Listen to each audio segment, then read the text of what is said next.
Big Machine never sleeps. It's true. You know, I'm up at 5:30. I'm on my computer by 6:15. I do about an hour and a half of work, and then I work out, and then I go in the office, and then I get home, and I'm probably on the computer a little bit more.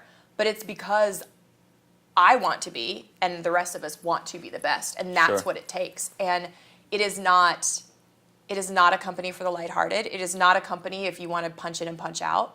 It's not for you, and that's okay. That is absolutely okay. It's whatever your goals are in your life. My goal in my life is I'm so integrated with the music business and being excellent and striving at such a high level to live up to the standard that Scott and Jimmy and Sandy and George and Mike and everyone have set for us, that I always want to be the best I can be for the people that are around me. This for anybody that's trying to follow a dream. No holding back, you'll get it by any means. Idols on the wall, you cut out from magazines. Full of self-esteem, nobody can intervene. Ready for the shine, you never need in the shade. This is for the boss that never gave you a raise. This is for every time you ever tried to create and no one understood, they never gave you the space. Walking up to you, they trying to give you the crown. Look into your eyes and tell you you one of us. Every time you turn around and face the crowd, be ready cause your time is now. It's my time, I thought they would've told you. Hello and welcome to The Golden Rules. I'm your host, Tim Gray. And today we are at beautiful Starstruck Studios right here on historic Music Row. And this morning, Michelle Tigard Kammerer stops by. You said it correctly. Well, I had to remove a bunch of ers. I know. I'm so used to saying it in a specific way. Even in my phone, it's like ER. There's a lot of them. Yeah. The Germans love their ERs. I appreciate you coming. Thanks. This thing is still so new. I've just been blown away with everyone's generosity of their time, and I really appreciate it. Thanks for having me. Yeah. Well, for those of you that don't know Michelle, she is a badass.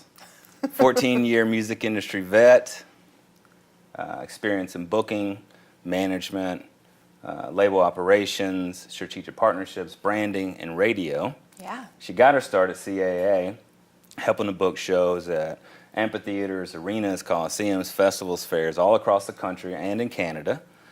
She then transitioned to the director of brand marketing and strategic partnerships at country radio broadcasters, working with incredible brands like Coca-Cola and Virgin America Airlines, Loews Hotels, and now currently serves as the national director for Big Machine Label Group.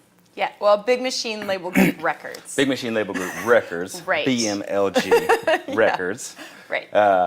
And over her career, it's been really incredible. I mean, she's worked with some really impactful artists. Florida Georgia Line, Justin Moore, Lady Antebellum, Steven Tyler, Drake White, Maddie and Tay. And the list goes on and on and on and on. Literally dozens of #1 hits, millions of albums sold. She's been listed in every music business publication you can imagine, from Billboard, All Access, Music Row, on, and she's done it all the right way. She's one of the hardest working women I've ever met, especially in Nashville. She taught me to never eat lunch alone. It's true. Served on multiple boards, leader, salesperson, wife, generally one of the happiest people I ever meet and one of the hardest working. So I appreciate you being here. Aw, thank you. That's so sweet. No, I mean every word. It's we only bring on the best here at Golden Rules.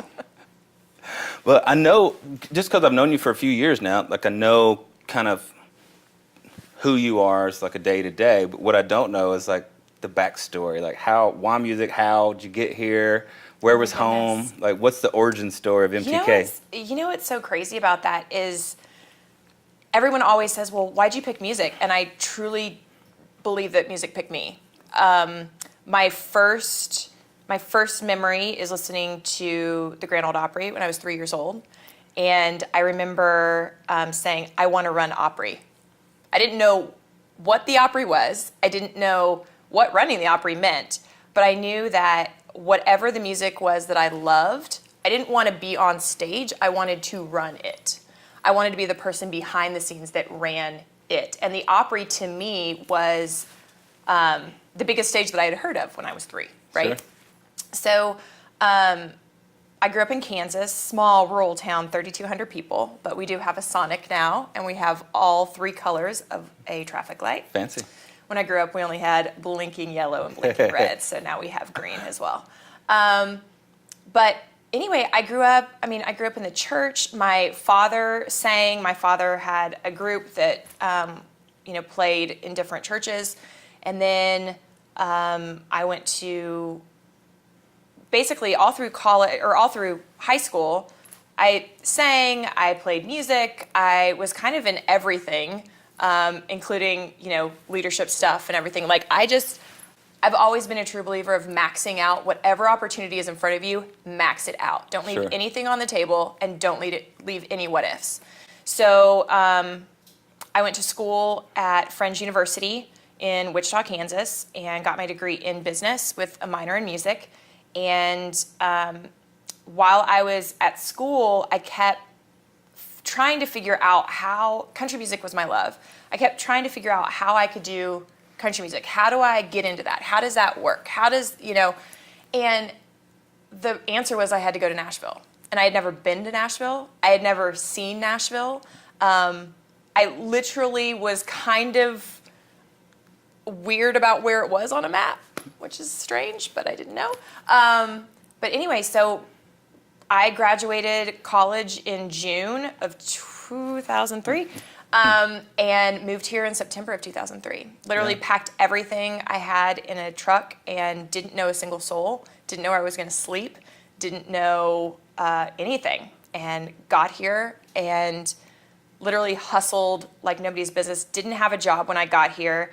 I wasn't a student from Belmont that had an intern or internship set up. I didn't know anyone. I didn't have any contacts. So I literally came here, wrote my resume, walked up and down Music Row. Anyone who would answer the door, I would shake their hand, look them in the eye, and give them my little fake business card that said Michelle Tigard, which was my maiden name, music business, and it had my cell phone number, and it had my Hotmail account. And it was like literally the perforated, like you took it off of a printer card. And I just kept going. And I got offered a few internships, but they didn't pay anything. And I didn't come from money, so I had to make money some way. So I actually ended up working in a doctor's office, in an eye LASIK surgeon's office, and during the day. And then every Thursday, The Scene, and there was a magazine that was called The Rage. I don't think The Rage is around anymore. But basically, I would go hot off the presses, get those, highlight every single show that was a country show that I thought I could meet someone at, and I would go to those shows, because usually those shows were like $5 tickets, so I could afford that. Then I would go to the show, and I would watch everyone who was interacting with the artist on the stage, whether it was a sound guy, or if there was someone who was going backstage, or if there was someone talking to them side stage, standing, and I would try to figure out who the players were in the room. Who are the people that are actually making this happen? Like, I got the artist, he's in the light, but who isn't in the light, who's making it happen? And I wanted to know those people. So I would wait at the very end of the show, and I would stay around, and I would go up, look them in the eye, give them a firm handshake, show my little fake business card that was probably a flimsy piece of paper, and I would ask them to either go to coffee or lunch. And that was always my goal, was if I went to a show, I wanted to get at least one coffee or lunch. And I say coffee or lunch because dinners are super expensive and I had no money. But coffee's super easy, right? So I did that for a year and a half, and literally just kept networking and networking and networking. And after a year and a half, I got my interview at CAA. So then I started out as an assistant, but very quickly at CAA, I established myself. I set up a blood drive. I set up a Support Our Soldiers charity thing. I was going out to shows and giving reports back to the agents. I was not only doing my 9-to-5, which for anyone who's in the music industry knows there is no such thing as a 9-to-5. It is a lifestyle, and if you want to be successful in it, you understand it's a lifestyle. It's from the moment you wake up to the moment you go to bed at night, if you get to go to bed at night. But literally that's what I did. And then, signed my first act as an assistant with an agent. The agent I was working with was Stan Barnett, which was Lady Antebellum. So started with them, and then worked with a few others. And then, spent about six and a half years at CAA. And I got to a point, it was funny because I got to this point where I loved my community at CAA. They are the most incredible people. I love the artists I was working with. The day-to-day monotony of booking shows, some people love that. I found that my strength lies in building things. And so I felt like I had built what I was there to do, and so I felt I was ready for my next adventure. Sure. So then I moved over to CRS with Bill Main, who was executive director there, became the senior director for brand partnerships and marketing, and had a blast, brought some really great partners, some new blood and energy to CRS, which I still think is the most incredible thing our music community has. Sure. There's no other community that has a conference that the artists, the industry, all come together and work really hard together. And then through networking and kind of maxing that out, was able to then meet Chris Stacy, who was over at Warner Brothers at the time, who then left Warner Brothers and was starting a label with Scott Borchetta called Dot Records. And so Chris Stacy called me and he's like, we're starting this label and you have to be part of it. And I was like, I don't even know what that like entails. What are you talking about? And he was like, just trust me. And I was like, So we went to coffee and he kind of laid it out, and it was not necessarily the job of it. It was more about building and being on the ground floor to build something, because when I feel like I can get in on something and max it out and build it to as big as I can foresee it or more, that's when I'm happiest. I am not your owner operator. I am not your person who goes in, punches a clock, does the same thing, and punches out. That's a great life for people. It's just not the life for me. Sure. And so for me, it's always about bigger, better. What can I be building? What can I be doing for our artists? What can I be doing for our label? What are some ideas or some angles people haven't thought of before? You know, what is it that makes this artist unique that I can bring to the table? And then how can we actually use that to their benefit? So it's, constantly doing that. And then on top of it, like being surrounded in this community and working on boards like Solid with you, and helping others come up. Because when I was coming up, it was all about never lunching alone, and reaching out to people for help, and being really pleasantly surprised that people were willing to help. They were willing to give me their knowledge. They're not only to get a job, but for those, once I had the job, others that I just kind of took on as these mentors, not full on, oh my gosh, we meet every month and you're going to give me every bit of your information. Some I had that were great like that, but also others that I would just go to lunch with of different parts of the business I didn't understand or I didn't know, and knowledge that I felt if I had that knowledge or even had a ground-based knowledge, that I would then be able to do better in my work. And that was one thing that has always been instilled in me, is people were so kind to me when I was first starting out, and even now I'll call someone and be like, hey, can we go to lunch? I just want to know more about you and what you do and how you got there. And through hearing their stories and their advice, it's helped shape me and what kind of leader and what kind of person in the business I want to be. But also, I'm always open to people reaching out to me and let's go to lunch. Let's go, there'll be some random, intern from some school that I've never met. Actually, I have an incredible story of one that was from Texas A&M, reached out to me. We went to coffee, she got an internship at Big Machine, and which was like years apart. She ended up getting an internship at Big Machine, and then we ended up hiring her, and then we ended up hiring her to my label, and then now she's at Valerie, and That's awesome. She's doing incredible, and it never would have happened if, she wouldn't have reached out. Sure. And literally, she was just reaching out to say, hi, I want to do what you do. How do I do that? But it's because she was willing to do that. Absolutely. It's already ingrained in her. Absolutely. Yep. Yeah. As soon as I heard you were making that transition to the label world for radio, I was like, duck to water. Like, good Lord, this is going to be such a perfect fit. You're such a builder and a connector of humans anyway. Thank you. Just only a handful of people in town that I've ever been like, they're born to do that. Oh, and I knew you were just going to kill it as soon as the word came out. Thank you. you touched on so many different things there about connecting, about knowing yourself, about, you know, working your ass off, all in, 10x everything. And all that's 100% true. And I've seen it from almost all the guests that's come on the show so far, that it's just this thing that's ingrained. If we're going to do it, if we're going to chase a dream, it's going to be with everything we've got. Oh, absolutely. And that even comes, I mean, my father and my grandfather, like growing up in Kansas, like even, you know, patching a fence or helping them, you know, in the field or whatever it was always like, you know, if I was pounding a nail into something and it was crooked, my father would be like, did you do your best? And I'd be like, oh, you know? And when you're young, you're like, I just want to get it done. It's my chore. But then you figure out like, oh, well, of course, because he doesn't want to patch this fence in 6 months either. Sure. He wants me to help him. And then we can literally look at that fence and go, we did that together, you know, 20 years from now, and it was done correctly. Absolutely. You've done so much over your career. In the last few years specifically, it's been such a growth at a label that's momentum's incredible. When did you think that it clicked for you that you were like, I can do this?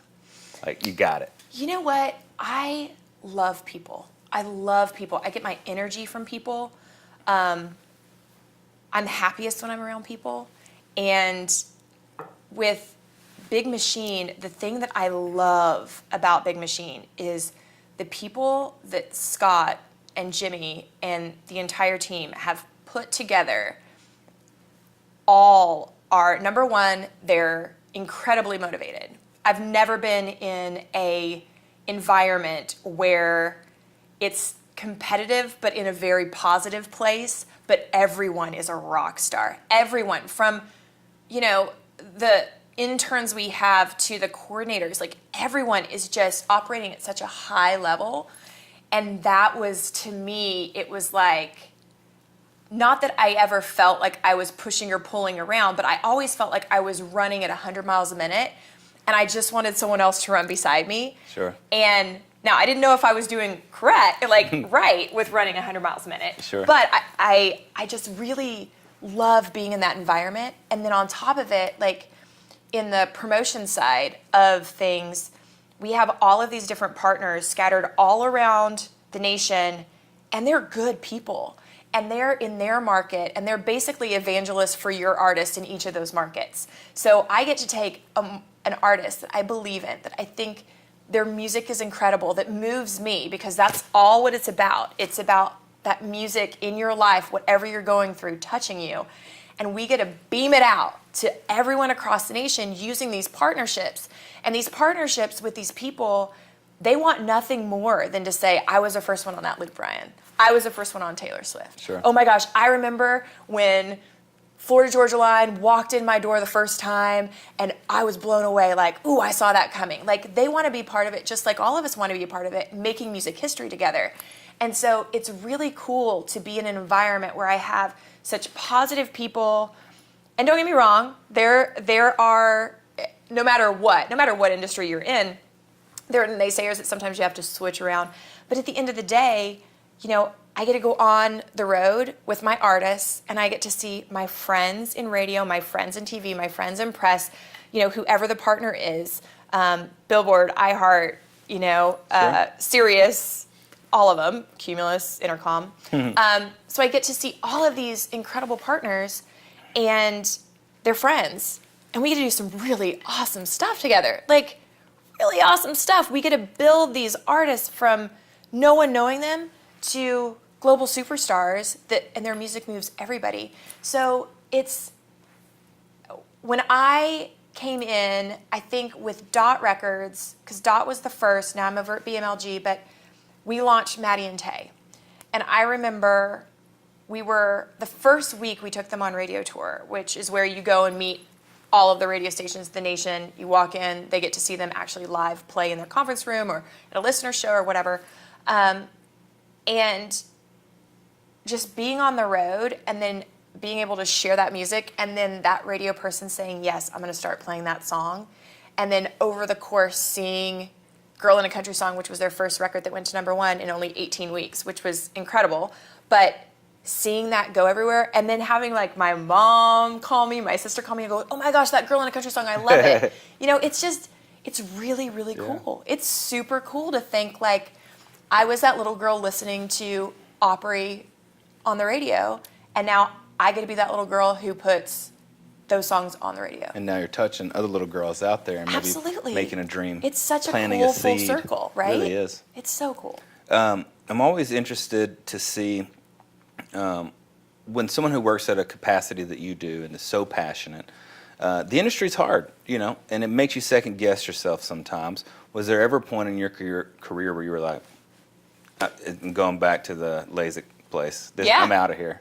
Yeah, actually, there was a moment.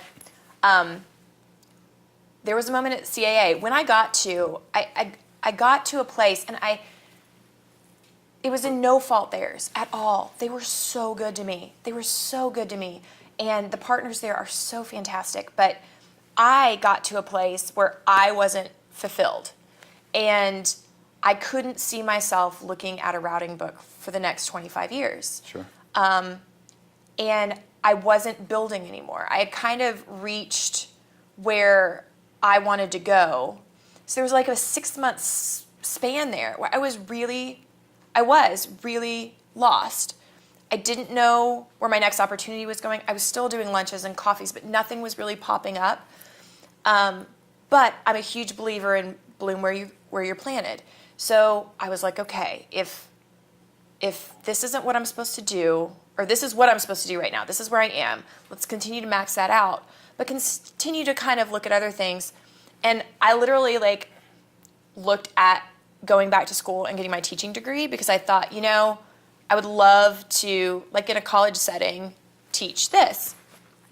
And I actually met up with one of my friends who's an incredible songwriter here in town, and she taught at Belmont, and she was like, Michelle, I don't have my master's. Like, you don't have to have your master's to go teach. You can do music business and teach. And I was like, I can? That's crazy. So then I was like, well, that shot that down, so what else? But, so I did. I was kind of in that place where I was like, nothing is coming. Like, I'm working so hard and nothing is coming to fruition. And it was really frustrating, but it's all in God's time. And Jimmy Harnon, our EVP of our label group and the president of BMLG Records, he showed me a graphic once, and it was a picture. It was like a little cartoon, and it was a cartoon planting music notes.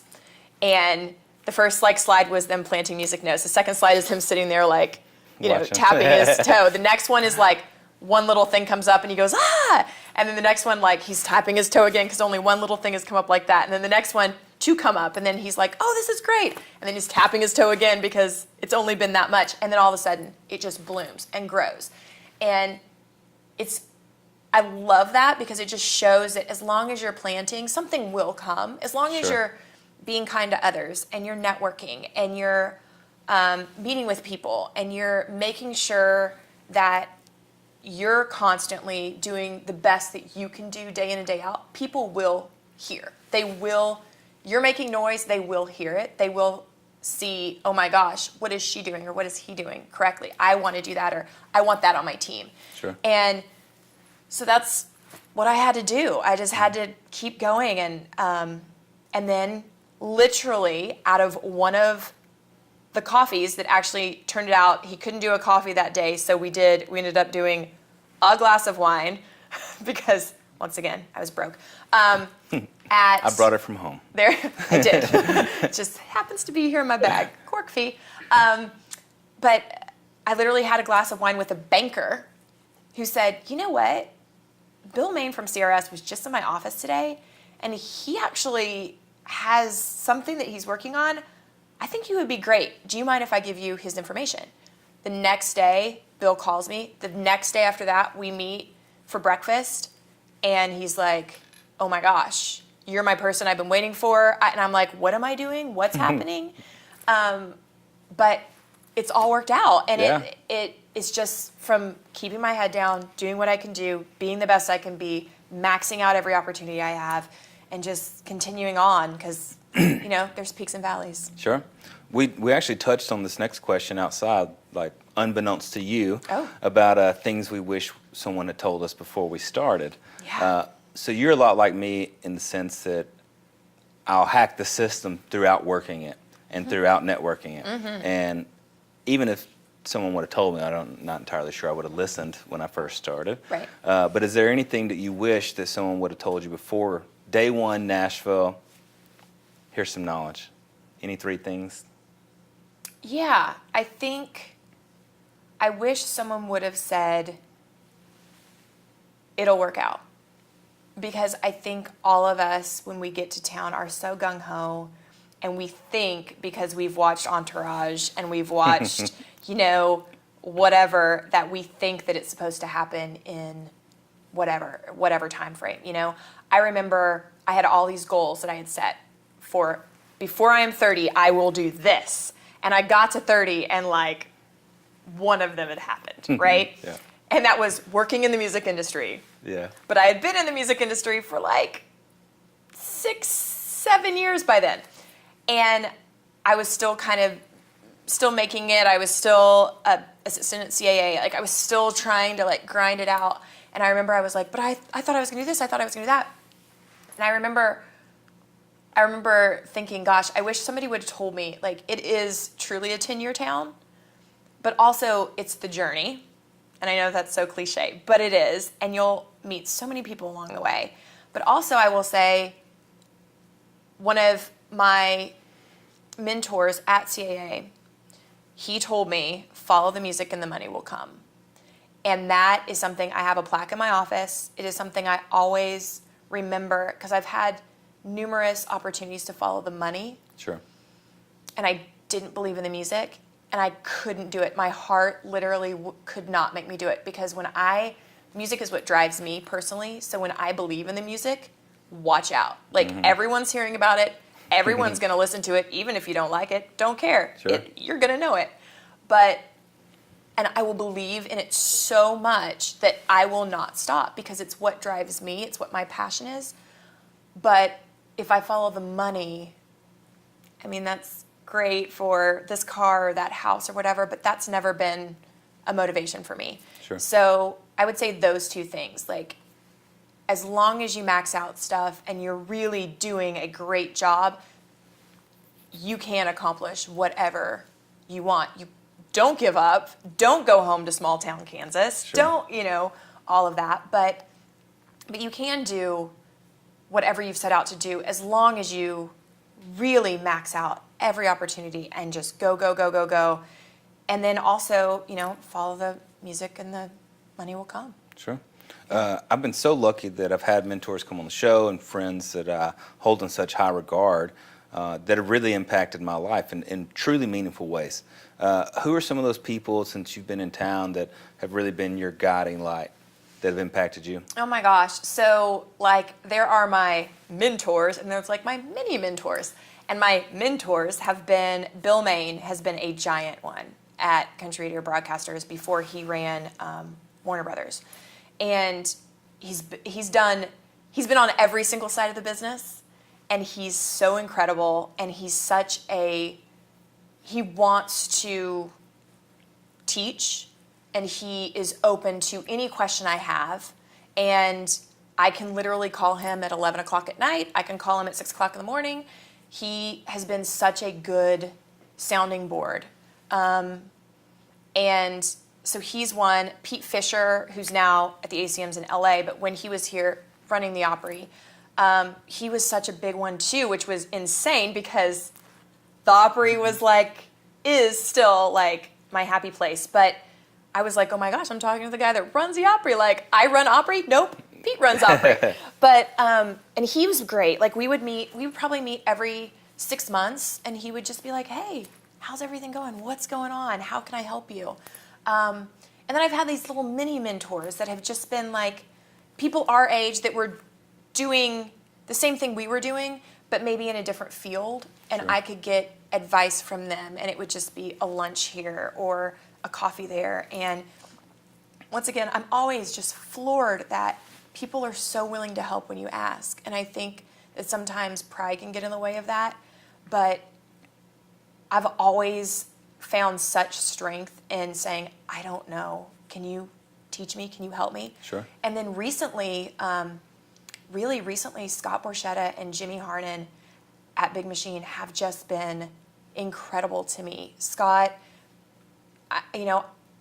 when I came over, I was a little nobody, right? And Scott and I mean, it's Scott Borchetta, holy moly, right? Yeah. And literally he was like, do you want to have lunch? I was like, yeah.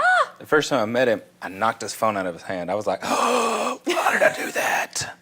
He has the biggest heart, and he gets his stuff done. Yes, he's a badass. Yes, in business situations, man, I don't think there's a better negotiator in this town. Sure. Holy moly. But he has the best heart, and he truly loves the music. He truly loves the artist, and he listens to everyone around him. He's listened to my ideas. He's listened to interns' ideas. He's listened to everyone. He understands it's a community, and he understands that that's what makes everyone great. And he's willing to listen, and I think listening is a huge thing. And Jimmy Harnon, same thing. I will literally walk into his office and I'm like, Jimmy, I got this idea. Like, what do you think about this? Or, hey, I'm thinking about rolling this out. Like, punch holes in it. And he'll go, okay. And he's been so great about that. And, one of my favorite sayings that I live by is I play chess, not checkers. And I think checkers is such a fast game and it's so easy. But chess, you're always looking at every single angle, at every single way that you can make something awesome or not, or, And I think that meeting with those mentors has always helped me look at every single angle and really build what I have become, and then also see those people that I hold in high regard and high respect and are respected in this town, and what have they done correctly and how have they treated people. And they've always treated people with respect and been open to helping others, and I think that's such a big plus that I've had, and that's been something that's been able to move me forward. It was one of the hardest lessons for me to learn after I spent years building a network, was actually activating it. Yeah. And being vulnerable enough and courageous enough to actually ask for the help. Mm-hmm. And as soon as I did, I found the exact same thing you said to be true. Everyone was willing. Yeah. And it is funny because when you first move to town, you're asking everybody for help. And that's great. And you should. When you get a few more years in, it gets harder because it's a pride thing. Like, you don't want to be the person that doesn't know. But at the same time, I look at it as there are things that I know because I've been in this side for this long. So do I know about publishing law? Nope. But you know what? I have 6 other people that do, from being in organizations and making yourself, open to all of those. So I always, if someone knows it better than I do or is better at certain thing, I'm going to them because they're the experts, and I don't have time to know everything, but also, like, they're the experts. They've put their time and their energy into this, and I've put my time and energy into that, and we can learn from each other. And it's great when you have a community like that. Now, you've accomplished so much in your short career, and that's a lot of moving pieces. It's a lot of decisions that you've had to make personally and to help different companies and artists. What are the guiding principles or the values behind your decision-making process? Well, I made a decision a long time ago to never do anything or a decision that I feel was against my morals or my values, and anything I couldn't tell my grandma about. My grandma and Grandpa T are both huge guiding lights in my life, and they've always taught me to do everything I can to be morally sound, to be an uplifter, to spread joy. I love spreading joy and putting a smile on my face, connecting people. They've always said, just stay true to you. And for me, in the music business, in any business, there's always those situations you can find yourself in that could be a little bit questionable, and I just choose to remove myself from those. When I was establishing myself in Dot Records, and going around the country and meeting all of these people, I made it known within the first 5 minutes that I was married, I spoke about my dog. I spoke about my family life, just so they knew where I was coming from and that I'm not necessarily the person that is going to be going out, partying crazy, doing, whatever you do. And Sure. To each their own. Everyone has their own lifestyle. But for me, it was always about being held high in respect, being, sitting at the table and making sure that my work and my conduct spoke for itself and not necessarily anything else that was outside of that. So I always am very cognizant of, would I call my grandma and tell her that? If my grandmother was reading this email, would she be offended? If if she was reading this text message, if I called her and said, I went out last night and did that, would she be like, Michelle, because Sure. she will. Yeah. She for real will. But, so I've just always tried to be the best that I can be, but then also not cross a line, because I don't feel that you have to be successful in this business. Sure. I absolutely don't feel that way. And, being a female in this business, I also never wanted to be looked at as someone who had to do something else to get there. Of course. Now, you said something there about joy. And when I was stalking you yesterday to prepare for this thing, I must have skipped over this one picture somehow when you had posted it. But tell me about meeting Reba, because this looked like the happiest fucking day on the planet for any human ever. You just looked elated. Oh my gosh. It's the craziest story. Look, I'm already getting like, Reba. Doesn't she do that to everyone? Mm-hmm. I mean, we're in her building. Holy Yeah, moly. literally, I know. So Reba, oh my goodness, such joy. So Kansas, she's from Oklahoma. Growing up, Reba was everything. And 90s country was incredible. And you had Reba, and you had Faith, and you had Shania, and you had Martina, and you had all of these females that were just getting it done and being awesome. But Reba, the It's queen Reba. of country. She's the name. queen of country, We right? got Prince, we got Garth, we got Reba. We got Reeves. So anyway, when I was at CAA, I was a year into the business, and Reba was one of our clients. And she had just done her duets album. And so she was doing her duets album, and she brought it in for everyone to listen to. So we all piled into the conference room. And when I say we all piled in, at that time, CAA Nashville is like 130 people now. At that time, it was like 40, right? So we all like pile into the conference room, and we're all listening. And we're all listening to the album, and she gets done, and Rod Essick, who was her agent, was like, Reba wants to say hi to everyone and take a couple pictures if you want to take pictures. And so I was like, oh my gosh, I'm gonna meet her because that was everything. Sure. Reba was on the Opry. Reba was in Oklahoma, which is close to Kansas. If she can make it, I can make it. We can go over there. I love Reba's music. Oh my gosh, her album, like everything, right? Reba. And I mean, the red dress, holy moly, which, by the way, side note, the red dress from Does He Love You video, or I'm sorry, not the video, the award show, like the amazing one that's in the Country Music Hall of Fame, is made by Sandy Borchetta, Scott's wife. Wow. Crazy, right? That is. So talented. Anyway, so Reba. So then we're standing at CAA, and we're all like in a line. And she goes down, and she's like, she talks to somebody, she goes, hi, I'm Reba, nice to meet you. And they're like, oh, hi. And then she takes a picture. And then she goes to the next person, she's like, hi, I'm Reba, nice to meet you. And they're like, take a picture. Hi, I'm Reba, nice to meet you. And as she's going down the road, like I'm starting to shake, like a dog when you wag his tail. I'm like, oh my gosh, it's Reba, it's Reba. Oh my gosh, this is happening, it's happening, it's happening. I can't believe it. And she gets in front of me and she goes, hi, I'm Reba, nice to meet you. And I go, hi, I'm Stephanie. That's not my name. And I walk out of the room, walk to the elevator, go down the elevator, get in my car, and drive home, crying. Right? I never get to meet Reba. So, fast forward, Reba is a BMLG client. Yeah. Right? She's one of our artists. She's incredible. She's the Reba. And Jim Weatherson, who heads up her label, here's the story.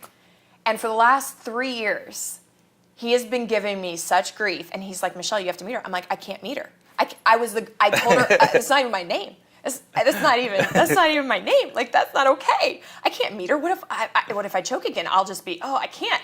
And so literally she would be in rooms, and the moment she walked in the room, everyone's like, Reba, I would walk out. I was like, I can't do this. I can't do this. It's Reba, I can't. The only artist I've ever been starstruck in my life. Sure. And so Jim Weatherston keeps trying to make this happen. So ACM party last year, I'm at the bar, and Jim walks over, and it's like bar, Jim, Reba is right behind him, but she's talking to someone else, and he goes, come on, we're gonna fix this. And I go, no, we're not. And I left, and I went to In-N-Out Burger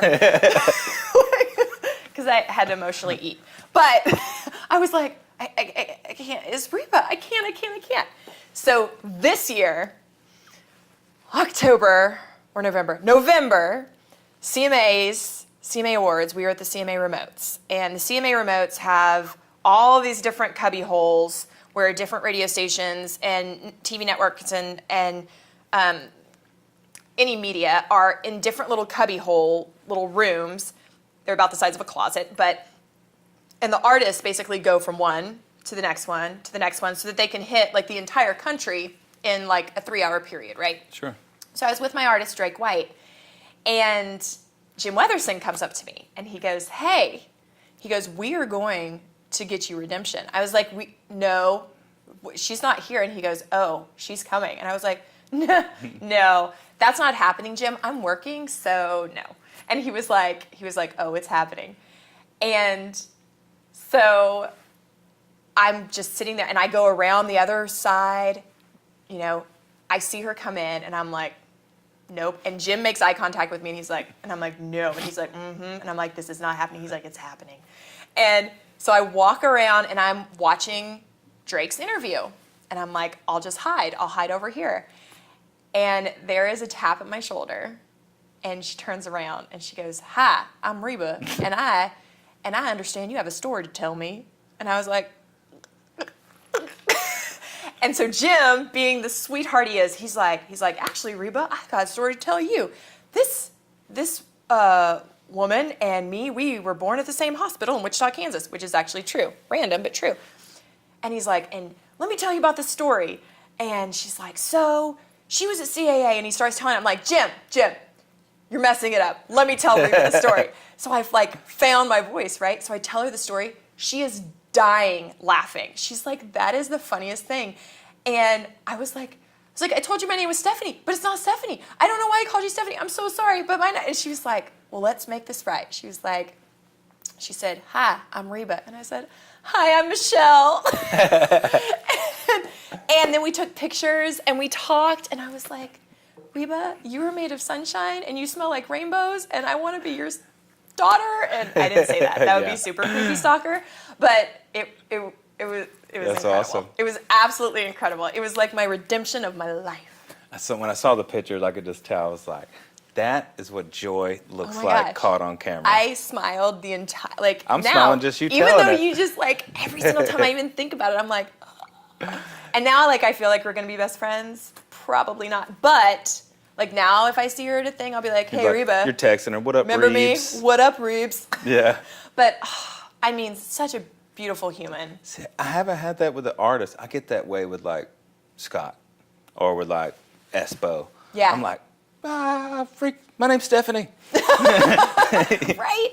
Well, and that's good. That's a good thing to be so excited about meeting a hero that, you become starstruck.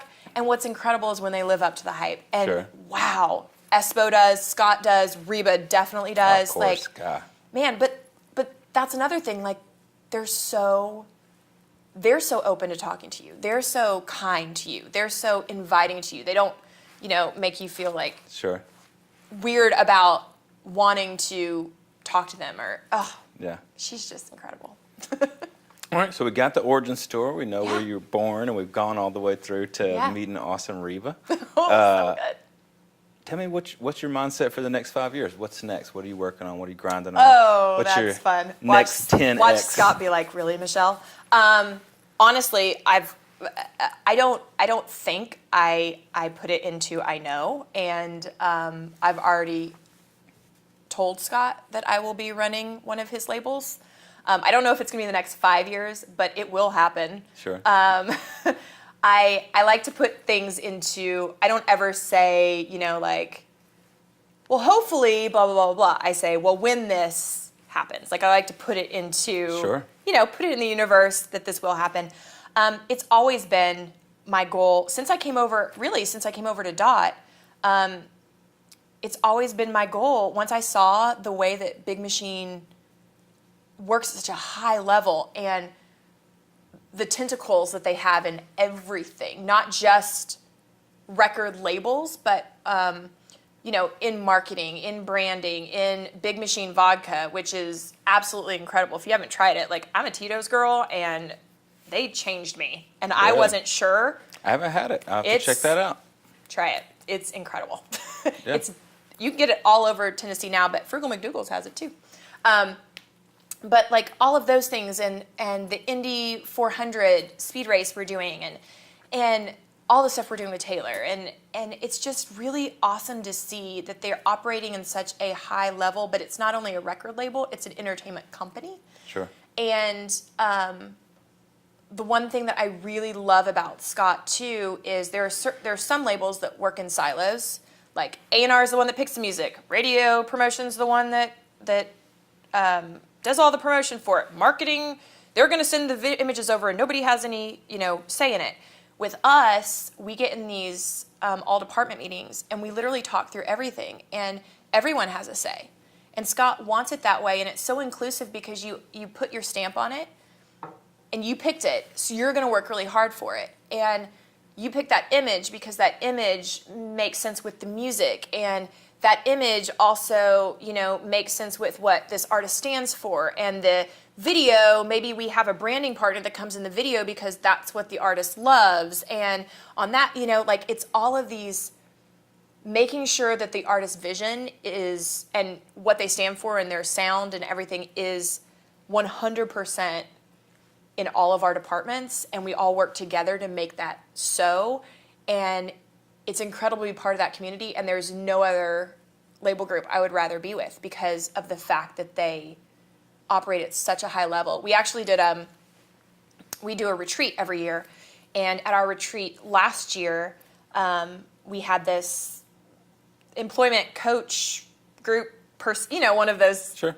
speakers come in, and one of the things she had us do is she had these like giant Post-it notes, and she wanted us all to write a word that we thought best described our company or what we were striving for in our company. And then she kind of posted them all over the walls, and the biggest one that covered this entire wall was excellence, being number one, being at the top of your game, maxing it out. It was all being the best that you possibly can be and the best in the industry. And that's what we strive for every day. And so being part of that community is just incredible. And to run one of those labels would be my dream come true. Every person I've talked to talks about the culture. George is going to be a guest on the show, and I've picked his brain 100 different times, and Mike's coming in today, and we're talking about all the different tentacles, but they're all at that level of energy. Well, and it's incredible. That's one thing. It's funny because there's some people you talk to in the business, and they'll talk about, like, Big Machine never sleeps. It's true. I'm up at 5:30.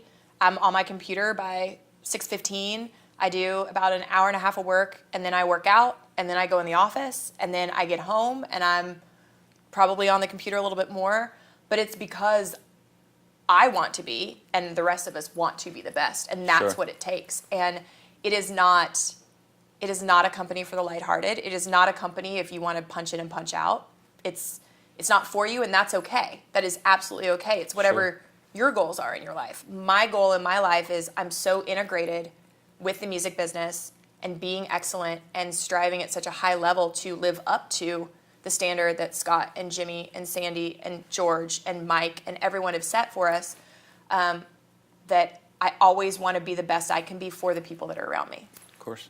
Every person that's come in so far, we've talked about sort of the same thing, and you don't mean to put in 15, 18 hours. you're so in it and so passionate about it. You just look up and it's March. For real. It just flies by. Yeah. We did a couple of years ago, we like showed how many days we were on the road, and I was on the road 218 days. Damn. Yeah. I'm going to get you some Road Warrior, spiky. Well, I old got all the wrestling school like things. diamond member, companion pass, like platinum, like I got all those. But you know what? Like it flew by so fast because it was just, I loved what I was doing. I loved the people I was doing it with. I loved the music I was, you know, showing up for. Yeah, did I get like sick of 5 days in a row being 4 a.m. lobby calls? Of course, but when you do what you love, you just go. Sure. And you just get the job done. And when you get to look back and go, oh my gosh, we did that. I mean, we just celebrated Brett Young's #1 for Like I Loved You, which is Congratulations. thank you, third back to back, but it was BMLG Records' 25th #1. Now I've just joined the team, but looking back at what they've been able to accomplish, I mean, 25 #1s in only 8 years. Since 12, three, right? What? Well, just BMLG Records, just Oh, my label. yeah. That's it. Scott is like on his 100th or something. Oh, like it's ridiculous. But just being part of that team and thinking, oh my gosh, that's averaging 3 #1 singles a year for 8 years straight. That's bonkers. Unreal. When you think about the average lifespan of a single, to get a record to #1, that you're cranking out 3 a year, It's crazy. that's crazy. Absolutely crazy. Yeah. That is crazy. There's always so much anytime we get to sit to talk that I want to go about and talk with you about scuba diving and music and leadership scuba and diving. all the things Yeah. that I always want to chat with you Yeah. about. But we only have so much time. Oh. So one of the things I'm always fascinated to talk about with people that I look up to and people in the industry and guests I've had on the show is if everything ended tomorrow and that was it, what is the legacy that you hope you've left behind or the legacy you hope you leave behind? That's a good question. I don't know if it's necessarily a legacy. Like, I can't really stamp my like foot and said, I did this one thing, because I think it's a Sure. community effort. But, you know, Personally, you're like the truth. personally, Yeah. honestly, if my funeral was tomorrow, all I would want people to think is, wow, I had a really great time every single time I saw her. We got to do some really cool things. We got to accomplish some great stuff together, but we had fun, and she always made me laugh. Like, I love connecting people. I love making people laugh. I love having a great time, but I am there to get the work done too. Sure. But I would want people to always say I did everything I did with respect and to the highest of my ability. And I was known that when I walked into a room that I was always going to give my all in a respectful manner with great energy, and we were going to have a fun time. What's the secret? Oh gosh.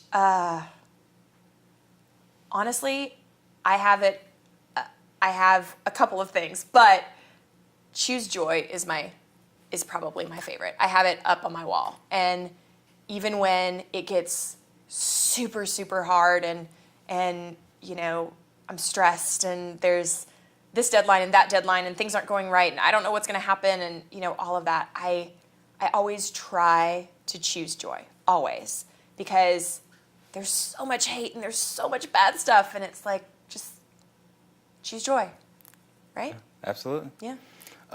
Well, the show's called The Golden Rules. So one of the things we do with each guest to wrap everything up is we'll go through 4 key parts of life, and you just give me your truth, your first thing that pops in your head for each. Okay. Your golden rule. Okay. All right. Golden rule for family. Ooh, keep in contact. Okay.